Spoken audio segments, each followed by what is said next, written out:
In order for man to be able to live on the earth and to be able to be fruitful and multiply, like the original command that God gave him, he had to be able to sow and reap into the soil that was earth. Now, for some of you that have been tithing for a while, before you tithe, if you're anything like me, and you might have gone a month back in the day and didn't tithe, oh my God, the tire went flat after baby pay. God protects that 90% as a result of the 10% of the tithe. The tithe is holy, and he puts a gate around the 90%. And so let me give you the counselor, she looks at it and she goes, wait, you make way less than your bills. Your bills are kind of superseding all of the money that you have coming in. And she said, and you tithe as well? And I'm like, yes. She said, well, God is sure working for you because all of your bills are paid. You have more bill left than you have income. So God will definitely bless you. Hi guys, welcome back to the Woman at the Well Bible Study. Last week we did a study on Cain and Abel, and I had some questions for you. The first question was, what was the first sin that was committed by Cain? Okay? Anybody know? Anybody can tell me? No one wrote anything in the comments. Well, the first sin was actually jealousy. A lot of you probably thought it was murder because Cain was the one that murdered his brother Abel. Remember? They both brought offerings to God. God didn't accept Cain's, but he accepted Abel's. And what he said to him, God said to Cain, he said, look, sin is crouching at the door. You have an opportunity to do what's right. You better check yourself, in essence, before you wreck yourself. And Cain didn't listen. He didn't listen to God. Next thing you know, he winds up murdering his brother. But the murder didn't come out of nowhere. The murder came out of something that's just as grievous to God, which is envy and jealousy. Now, the more envious and jealous you are, the more you're able to murder in your heart. And if you're able to murder in your heart, then there's no stopping if you let sin and evil take over you, to kind of go through with the act and do it. We saw the same thing happen with Saul and David, right? And with Saul and David, we saw the same thing happen with a couple of other people in the Bible where they were just jealous of him and they wound up killing him. The second question that I had was, why did God accept Abel's sacrifice and not Cain? We have to look at the scripture to figure out why. Genesis 4, to the time when he came to offer. Okay, and this starts in the second verse of Genesis 4. So later she gave birth, this is talking about Eve, to his brother Abel. Now Abel kept flocks and Cain worked the soil. In the course of time, Cain brought some of the fruits of the soil as an offering to the Lord. And Abel also brought an offering, fat portions from some of the firstborn of his flock. And this is where the Lord looked with favor on Abel and his offering, but on Cain and his offering, he did not look with favor. So let's look here at the verbiage, okay? There's nothing written down in the Bible that's not useful. Everything, especially when you see the story being mankind, male and female, he created. There's a reason for that. So it says, Abel kept the flocks, Cain worked the soil.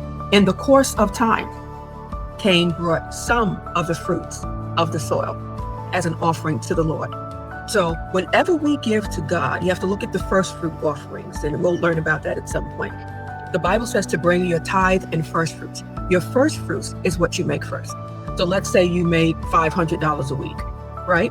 Your first fruit, $500 a week, maybe you make $15 an hour. Your first fruit would be that $15. Your tithe would be the $50. Okay, so your first fruit would be that first portion that you get, that first salary, that first hour that you work. And the tithe would be the 10th of that. What Cain brought, and it said through the course of time.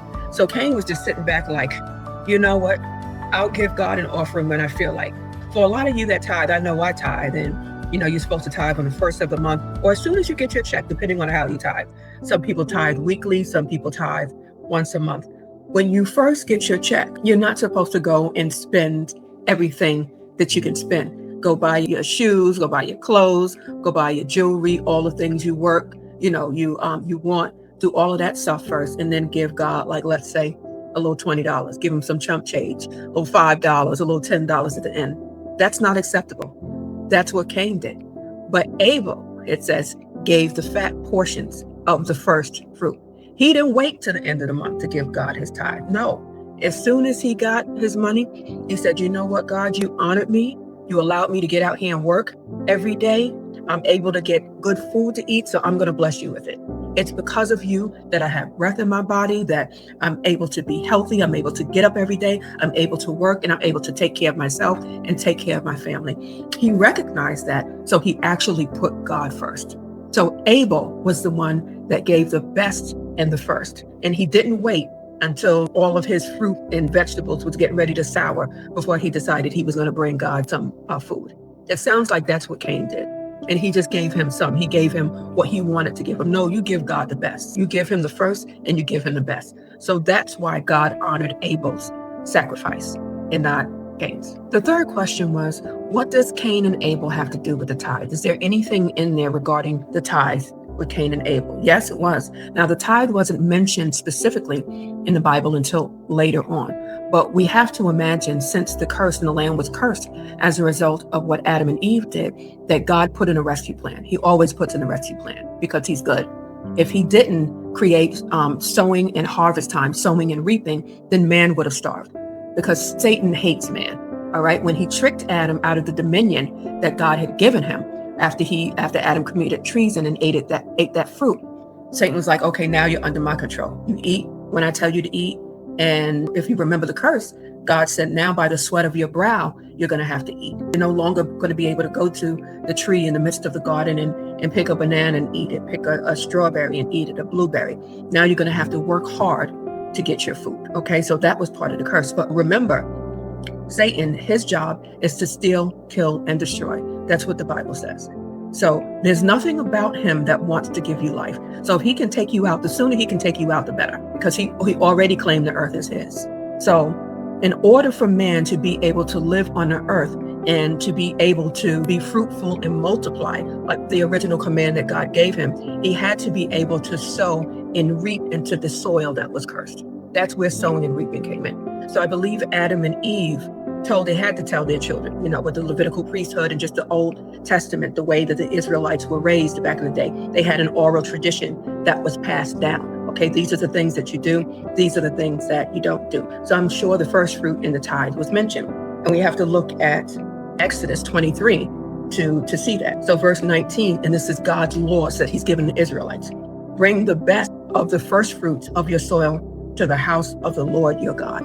So that's what Abel and Cain's story has to do with the first fruit and the tithes. God will honor your first fruits. God will honor your tithes. As a matter of fact, anytime you give first fruit and you give tithes, that 10%, the other 90% is protected, he said, from the locust and the cankerworms and all of the things that the devil can use to eat your stuff up. Now, for some of you that have been tithing for a while, before you tithe, if you're anything like me, and you might have gone a month back in the day and didn't tithe, oh my God, the tire went flat. Maybe a pipe burst in the house, right? You didn't give that tithe thinking, hey, I can't afford to tithe right now. I'm kind of short right now. Honestly, you can't afford not to tithe because Satan can curse the rest. Next thing you know, you got some other kind of car trouble or some emergency comes up where you have to pay a bill that you didn't expect to have to pay. God protects that 90%. As a result of the 10% of the tithe. The tithe is holy, and he puts a gate around the 90% that you have. So let me give you an example of how that worked in my instance. There was a time where I wasn't financially stable, and I needed to move from the apartment that I was in to another apartment, but I didn't have down payment and the security, right? So they wanted a month's security and 2 months down payment. So we're talking thousands of dollars. And as a single mother with 2 kids, I didn't have that, especially having to move from the previous residence as quickly as I did. So I went and applied for something that you call down payment assistance. When you do that, they make you list out your expenses and the amount of money that you had coming in. So I'm listing all of this stuff. And the woman, the counselor, she looks at it and she goes, wait, you make way less than your bills. Your bills are kind of superseding all of the money that you have coming in. And she said, and you tithe as well? And I'm like, yes. She said, well, God is sure working for you because all of your bills are paid. You have more bill left than you have income. So God will definitely bless you. So now I want to go into Genesis 5 and talk about the generations from Adam to Noah. Okay. And if you want to skip over some of this, it gets a little boring. So just because I'm going to go through a genealogy. All right. Come to the well where mercy flows. living water for the thirsty soul. So from Adam to Noah, chapter 1, this is the written account of Adam's family line. When God created mankind, he made them in the likeness of God in spiritual form, right? He created them male and female and blessed them, and he named them mankind when they were created. When Adam had lived 130 years, he had a son in his own likeness, in his own image, and he named him Seth. Now take a look at how long man used to live back in the day. It was 130 years before he had a child. All right, we're not talking, he didn't have prostate cancer, he didn't need Viagra, nothing. 130 years he was able to have a child, right? So after Seth was born, Adam lived 800 years and had other sons and daughters. Altogether, Adam lived a total of 930 years, and then he died. When Seth had lived 105 years, he became the father of Enosh. After he became the father of Enosh, Seth lived 807 years and had other sons and daughters. Altogether, Seth lived a total of 912 years, and then he died. I want you to notice something here. The amount of years that Adam lived as opposed to the amount of years Seth lived. So Adam lived 930 years. Now we see a decrease of about 18 years between the time Adam lived and Seth lived, right? This is a part of the curse where Satan said, Eve, no, you won't die. They started to die off slowly. So when Enosh had lived 90 years, he became the father of Kenan. After he became the father of Kenan, Enosh lived 815 years and had other sons and daughters. Altogether, Enosh lived a total of 905 years, and then he died. When Kenan had lived 70 years, he became the father of Mahalalel. After he became the father of Mahalalel, Kenan lived 840 years and had other sons and daughters. Altogether, Kenan lived a total of 910 years, and then he died. Mahalalel lived 830 years and had other sons and daughters. Altogether, Mahalalel lived a total of 895 years, and then he died. When Jared had lived 162 years, he became the father of Enoch. After he became the father of Enoch, Jared lived 800 years and had other sons and daughters. Altogether, Jared lived a total of 962 years, and then he died. Okay, so Jared lived a very long time. When Enoch had lived 65 years, he became the father of Methuselah. After he became the father of Methuselah, Enoch walked faithfully with God 300 years and had other sons and daughters. Altogether, Enoch lived a total of 365 years. Enoch walked faithfully with God, then he was no more because God took him away. Y'all, Enoch didn't even die. God translated Enoch from the earth to heaven without seeing death. That is powerful. I think the only other person that happened to in the Bible was Elijah, if I'm not mistaken. Let me know in the comments if I'm wrong. So because Enoch walked faithfully with God and he obeyed him and listened to him and sacrificed and tithed and did all the things that God commanded at the time, Enoch was able to skip death. That's powerful if you think about it. So when Methuselah, verse 25, had lived 187 years, he became the father of Lamech. After he became the father of Lamech, Methuselah lived 782 years and had other sons and daughters. Altogether, Methuselah lived a total of 969 years, and then he died. When Lamech had lived 182 years, he had a son. He named him Noah and said, "He will comfort us in the labor and painful toil of our hands caused by the ground the Lord has cursed." Now, this is what I was talking about earlier.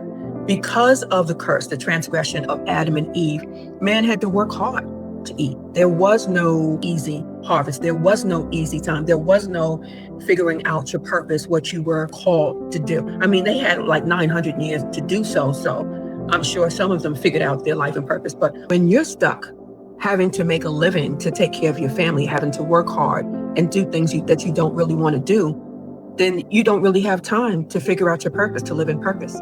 God created us to live in purpose, to be happy and to get paid doing so. So this is what Adam slipped us into. So after Noah was born, verse 30, Lamech lived 595 years and had other sons and daughters. Altogether, Lamech lived a total of 777 years, and then he died. After Noah was 500 years old, he became the father of Shem, Ham, and Japheth. Now, why couldn't these names be really simple? Genesis 6, wickedness in the world.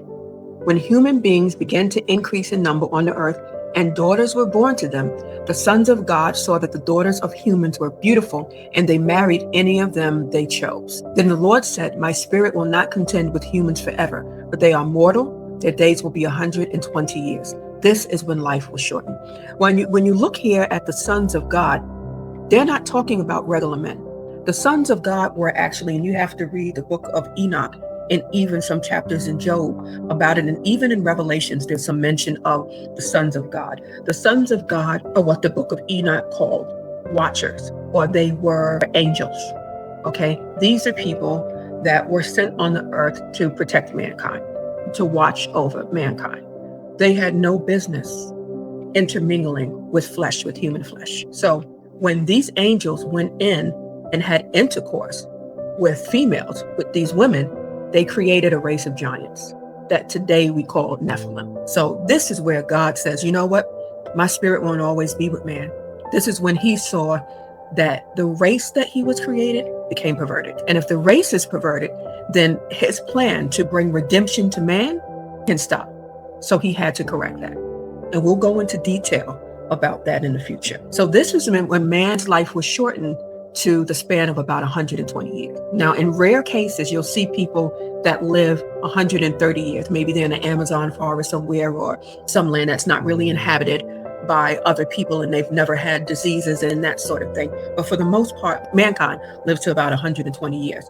Verse 4, the Nephilim were on the earth in those days, and also afterward, when the sons of God went to the daughters of human and had children by them. They were the heroes of old, men of renown. These are some of the lowercase gods that were gods from other worlds, from other planets. Some of the gods that are actually worshipped, gods like Nike, like Prometheus, like Neptune. These are some of the gods that were around during that time.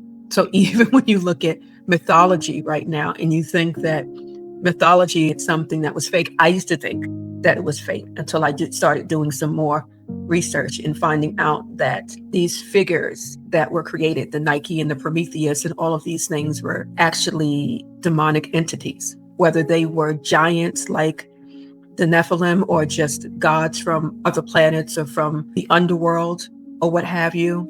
They existed. Okay, verse 5. The Lord saw how great the wickedness of the human race had become on the earth, and that every inclination of the thoughts of the human heart was only evil all the time. The Lord regretted that he had made human beings on the earth, and his heart was deeply troubled.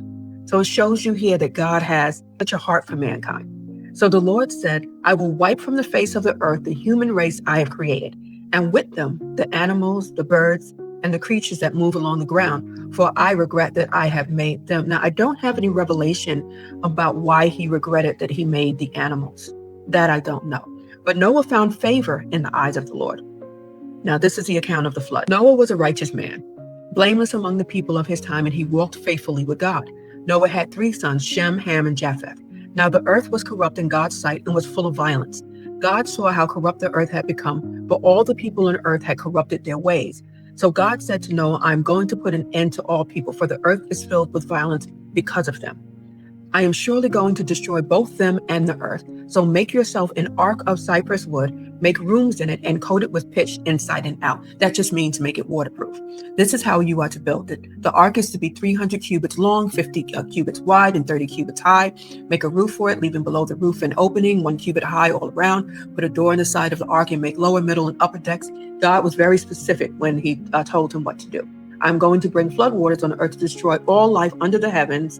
Every creature that has the breath of life in it, everything on earth will perish. Now, this makes me think of, because you have these sea creatures, you have these mermaids, you have Leviathan that still live on the earth. Everything on earth will perish. But I will establish my covenant with you, and you will enter the ark, you and your sons and your wife, and your sons' wives with you. You are to bring into the ark 2 of all living creatures, male and female, to keep them alive with you. 2 of every kind of bird, of every kind of animal, and of every kind of creature that moves along the ground will come to you to be kept alive. You are to take every kind of food that is to be eaten and store it away as food for you and for them. Noah did everything just as God commanded him. Okay, guys, question and answer time. Number 1, when and why did God shorten the lifespan of man? Number 2, in Genesis 5, Jared had a son named Enoch. What happened to Enoch? Question number 3. Who are the sons of God in chapter 6? The sons of God, the heroes of old, and the men of renown. Let me know in the comments below, okay? And if you're getting any revelation from this, consider sowing into my ministry. There is a link where you could buy me a cup of coffee. It'll be really appreciated if you do that, all right? Thanks for watching, and I look forward to your comments, and I'll see you on the next one. Bless you. Bye-bye. To the well where mercy flows, living water for the thirsty soul.